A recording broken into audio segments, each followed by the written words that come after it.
What is up, guys? It is the Blue Bloods here, and y'all saw the thumbnail. Listen, the Montana State fans are very vocal about what they want on this show, and I went out and got the man himself, Amandre Williams, all Big Sky honorable mention this year, third team selection in 2019, former Washington outside linebacker, now getting ready for the NFL draft. And so, Amandre, thank you for coming on the show. Yeah, of course. Thank you for having me. And so let's go way back, man. I know you're getting ready for the draft now, but let's go back to high school. Coming out of high school, what was your recruiting process like? Who was on you the hardest? Mhm. Yeah, I mean, in high school, I was fortunate enough to have a good amount of schools contact me and recruit me, and ultimately end up offering me at the end of the day. And it was a lot of Pac-12. Just being a West Coast guy, being in the Pacific Northwest, I had a lot of Pac-12 schools, and uh, University of Washington was my first offer, and they ultimately were the team I went to go play for. They recruited me the hardest, but Montana State was in the mix earlier on. They're actually the second school to offer me, believe it or not. And didn't hear from them much after that. They were going through some staff changes and stuff. So, like I said, ultimately ended up going to University of Washington, where I spent 3 years there. Yeah, and you mentioned Washington, man. Outside of them being your first offer, what was it about that program that ultimately led you to want to start your career there? hmm Yeah, they placed a huge priority on the in-state players. They wanted to keep the home guys at home, and that was big for me to be able to play in front of my parents and the people I grew up with. So, uh, culture-wise, I mean, I was a big fan of what Chris Peterson was doing over there. It was more than just football, and I didn't really feel that in other places. And I felt that at Washington, and that's kind of what led me to commit there. And like I said, playing in front of my parents was a big deal for me. Yeah, and you ultimately decide to transfer from Washington, man. Looking back, though, before we get into Wild Montana State, what were the biggest differences for you in your high school recruiting process compared to being in the transfer portal? High school, coming out of high school, I had a really open mind. I kind of just wanted to see things for how they were. When I entered the transfer portal, it's kind of a unique situation. I knew where I wanted to go before I entered the portal, and when I did, Montana State was the first school I contacted. And I said, "Listen, if you guys have a spot for me, that's where I want to be." And things kind of took off from there, and I didn't really entertain other schools, and that was probably the biggest difference from high school. And so you mentioned that you knew exactly where you wanted to go. You contacted them and said, "If you offer, I'm gonna be playing for Montana State." hmm What made Montana State the place for you to finish your career? Sure. I mean, I knew some players on the team and some coaches on the staff, so there was familiarity with the program, and I knew that they did a lot of similar stuff that we did at Washington schematically. Um, Cultural wise, there wasn't much difference. Like I said, there were some coaches that recruited me to Washington that were now at Montana State, and I knew that they were going to bring that culture with them, and so that's kind of what ultimately led me to come play for Montana State, just familiarity and continuity. And it paid off in a big way, man. Your first year in the program, an All American season, one of the defensive leaders, and then COVID hits. And the Mhm. FCS as a whole just went completely AWOL. We had teams playing one game, two games. Some teams played a full season, made a playoff run. You guys opted out of the season, didn't really get to play. So for you, how tough was that season for yourself? It was tough to just sit back and kind of watch others play. I mean, especially coming off of a semifinal burst, something we hadn't really done in a long time. We were excited to kind of get back on the field and make it to the next level, make it to the national championship, and we knew that we weren't going to be able to do that for at least another year. So that was the toughest part for us, is just sit there and watch other teams play while we couldn't really do anything about it. But I mean, we were able to use the extra year as a year to develop, and we kind of saw the importance in that, and we understood that, hey, we have this time here. There's not really much we can do about it. So let's step back for a second, and let's improve where we need to improve on. Let's enjoy other aspects of our lives that we weren't really able to do so when we were playing football. So I mean, there were some definitely good things that came out of it, and it wasn't all bad. But yeah, it was nice to finally be able to step back on the football field and play some football. And you mentioned it paid off. I mean, you guys go on and have a FCS National Championship appearance. Montana State's first since 1984. I mean, that's over 12 years before I was even alive. And so, looking back, man, what made that team so special? Um, from all the teams that I played on, I don't know if I've ever played on a team that was this close.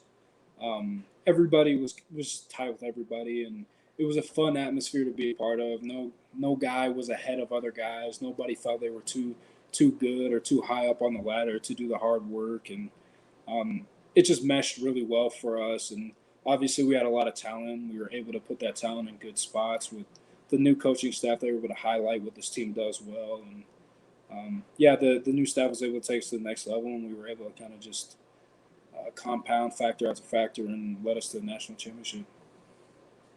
Yeah, and kind of building off that, I mean, the offense was great, but the defense was really the foundation of this team. You got yourself, Daniel Hardy, you had Troy at the linebacker spot, a Buck Buchanan Award finalist, some studs in the secondary. What made that defense click, and how special was it to have that collection of athletes on that side of the ball?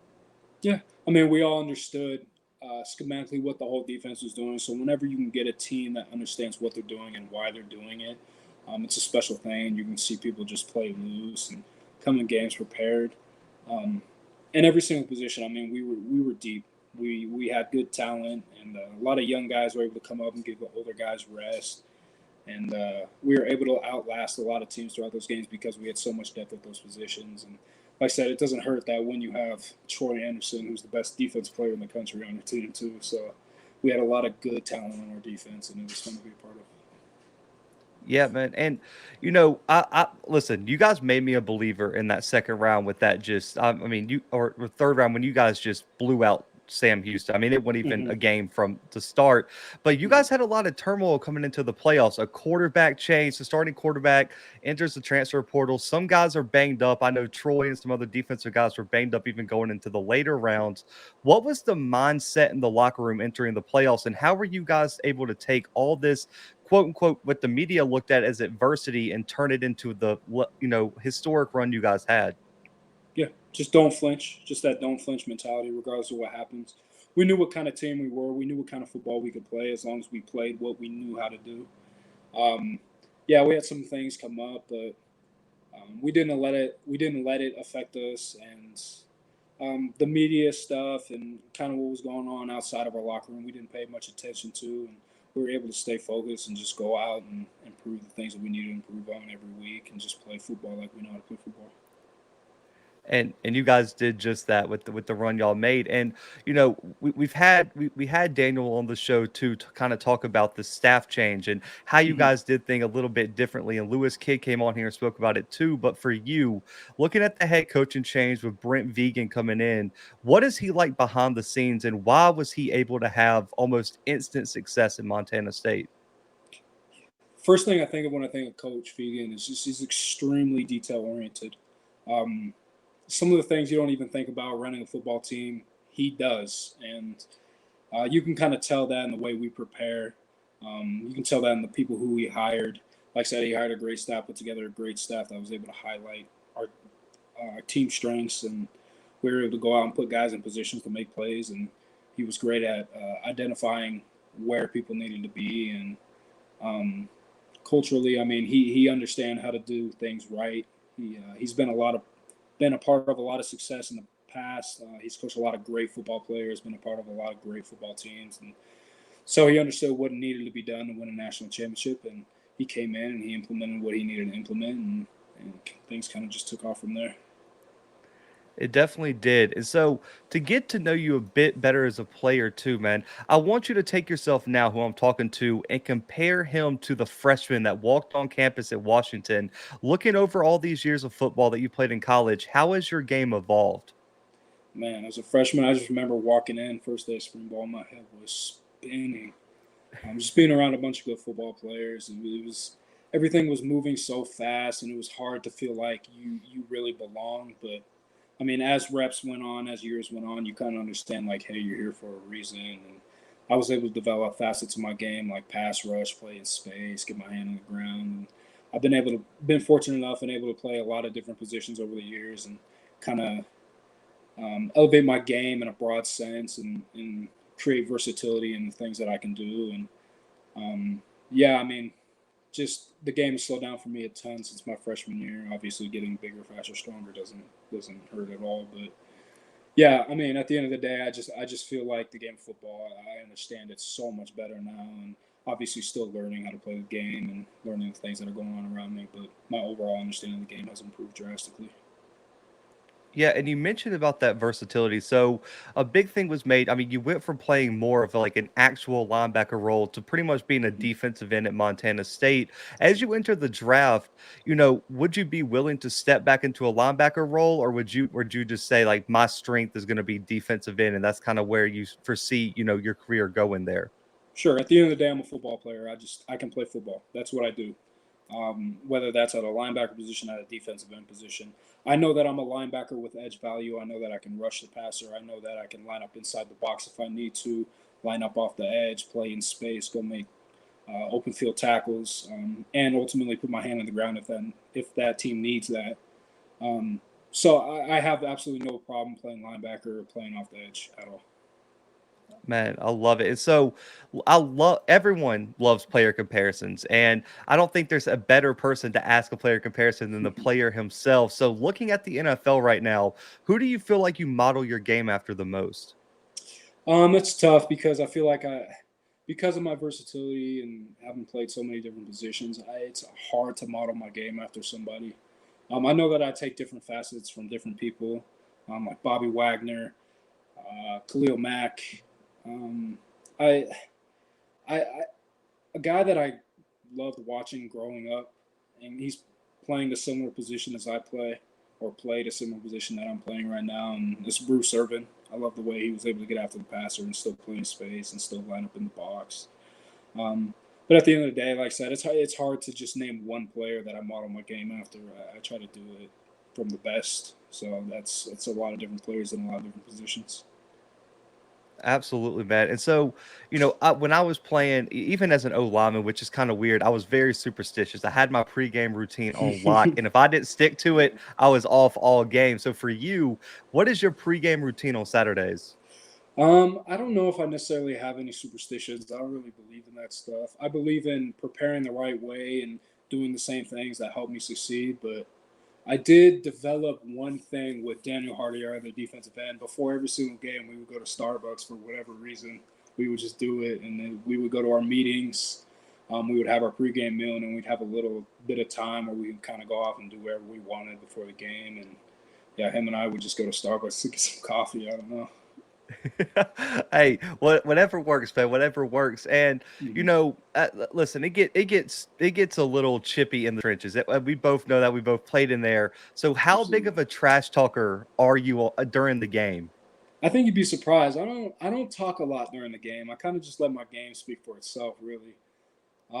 I've been around a lot of guys that do a lot of talking, but no, I'm not one to kind of mouth off during the game. If I want to if I want to shut somebody up, I'm gonna do my play. I'm not gonna say anything disrespectful to them. I'm just gonna disrespect them on the field. Man, I love it. So I got to ask this: you're not the trash talker. Who on Montana State, specifically the defense, is the biggest trash talker? Troy loves to talk. He does. Trey Webb, he loves to talk trash too. A lot of our DBs like to get after it. They like to mouth off. Other than that, I mean, we got a lot of guys on the offense. I know is Casey Bauman actually quarterback. But on the Oh, defensive side, we had some DBs that would get after him, and of course Troy.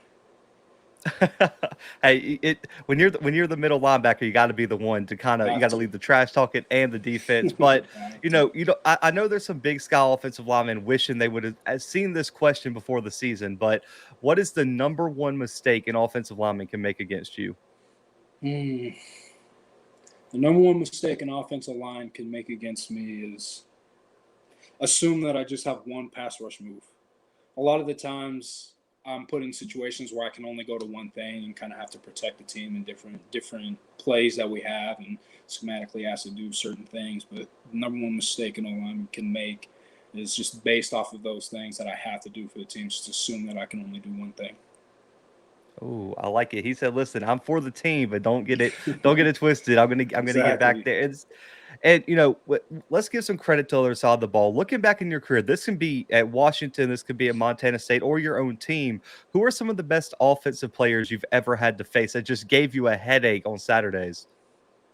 Some of the best offensive players I've ever had to face. This is a tough one. We played against a lot of good players, especially over at Montana State. I mean, NDSU always has some really good football players. Probably NDSU, just their offense as a whole.